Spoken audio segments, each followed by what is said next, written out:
उन्होंने कहा, मोदी जी ने, कि हथियारी नक्सल को तो हमने खत्म कर दिया, थोड़े बहुत होंगे भी तो होंगे, छुपे रहते हैं या धीरे धीरे सरेंडर कर रहे हैं, लेकिन अपने देश में दिमागी नक्सल अभी भी मौजूद है और उसे पहचानने की जरूरत है।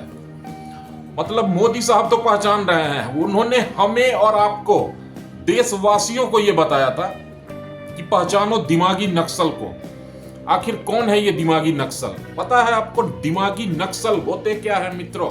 जो मैं समझ पाया हूं, ऐसे लोग जो लोकतांत्रिक मूल्यों में बिल्कुल भी भरोसा नहीं करते, ऐसे लोग जिन्हें एक आजाद मुल्क में भी आजादी चाहिए, ऐसे लोग जो व्यवस्था को अपने तरीके से चलाना चाहते हैं, न उन्हें विधायिका, न कार्यपालिका, न न्यायपालिका, किसी में भरोसा नहीं होता, यही नक्सली थे। और चूंकि अब नक्सली तो चूंकि खत्म होने की कगार पर हैं हमारे देश में, तो उनको बैकअप करने वाले लोग जो थे ना सिविल सोसाइटी में, उन्हीं की मानसिकता के वही दिमागी नक्सल हैं और उन्हीं की चर्चा मोदी साहब ने की थी।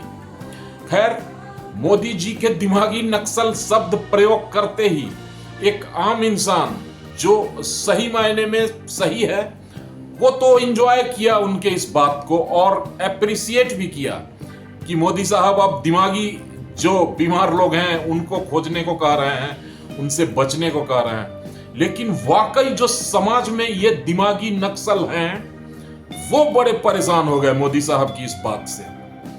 और कहावतें ऐसे नहीं बनती मित्रों, वो मुहावरा है ना, चोर की दाढ़ी में तिनका। तो जितने भी दिमागी नक्सल टाइप लोग थे वो व्याकुल हो गए इसके बाद। सबसे पहले लोगों ने यह कहना शुरू किया, जो दिमागी नक्सल थे, जरूर कॉकरोच वालों को कहा है।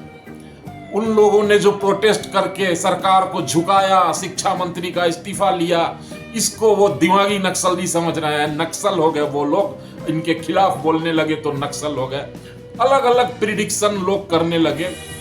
स्वाभाविक सी बात है, ऑब्वियस है कि भाई वो दिमागी नक्सल तो जरूर है जिन्होंने सरकार के ऊपर शांतिपूर्ण प्रदर्शन के नाम पर संसद पर हमला करवाने की कोशिश की, जिन्होंने भीड़ में आतंकी तक घुस आए, ऐसी भी चर्चाएं हैं, ऐसी बातें सामने आई हैं। कितने सारे 150 के करीब पुलिसकर्मियों की घायल होना पड़ा उनको इन छात्रों को संभालने में। छात्र थे, लेकिन उसके पीछे अराजक तत्वों, उपद्रवियों, यहां तक कि आतंकी साजिश तक का खुलासा हुआ है। तो वो भी दिमागी नक्सल कहे जा सकते हैं। लेकिन असली दिमागी नक्सल कौन है, यह समझने की जरूरत है। उनको बैकअप देने वाला हर वो इंसान जो उनकी नाजायज बातों के पीछे खड़ा था, जिसने फंडिंग करी थी, जो चाहता था कि भारत नेपाल बने, जो चाहता था बांग्लादेश बने, जो चाहता था संसद की सुरक्षा खतरे में डाली जाए, वो दिमागी नक्सली अभी भी सुरक्षित हैं, भारत के अंदर हैं और हमारे आपके बीच हैं। उन्हीं से बचने की जरूरत है। मैं नाम किसी भी पार्टी, दल, नेता का नहीं लूंगा। कॉकरोच वालों को तो मैंने बोला, और मैंने प्रधानमंत्री जी के बोलने से ठीक पहले 15 अगस्त के दिन मैंने सुबह 6 बजे पोस्ट करके कहा था कि ये किस अधिकार से स्कूलों का निरीक्षण कर रहे हैं, पूरे देश के स्कूलों का।